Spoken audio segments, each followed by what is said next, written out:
अस्सलाम वालेकुम ख़वातीन व हज़रात, उम्मीद करता हूँ कि आप सब खैरियत से होंगे। नए वीडियो के साथ आपकी खिदमत में हाज़िर हैं। चलते हैं वीडियो की तफसीलात की जानिब। आज हम बात करने वाले हैं इंडियन क्रिकेट के बारे में। जी हाँ नाज़रीन, आपसे गुजारिश है कि अगर आप इस चैनल पर नए व्यूअर हैं तो इस वीडियो को लाइक कर दें, साथ दिए गए सब्सक्राइब के बटन को दबा दें, लेकिन निशान को दबाना ना भूलें। चलते हैं वीडियो की तफसीलात की जानिब। नाज़रीन, आपको बताते चलें कि ख़वातीन क्रिकेटर्स के लिए मर्दों जितनी मैच फीस, मगर पिक्चर अभी बाकी है। अब तक ख़वातीन क्रिकेटर को बैनुल-अक़वामी वनडे और टी20 के लिए 1 लाख रुपए और टेस्ट मैच के लिए 4 लाख रुपए मिल रहे थे।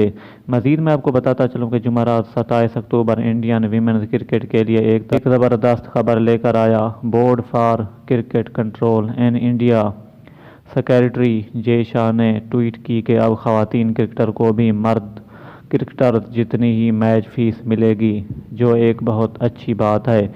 जे शाह ने कॉन्ट्रैक्ट क्रिकेटर्स के लिए मसावी तनख्वाहों की पॉलिसी के निफाज का ऐलान किया। इसी तफरीक के खात्मे के लिए पहला कदम करार देते हुए उन्होंने खुशी का इजहार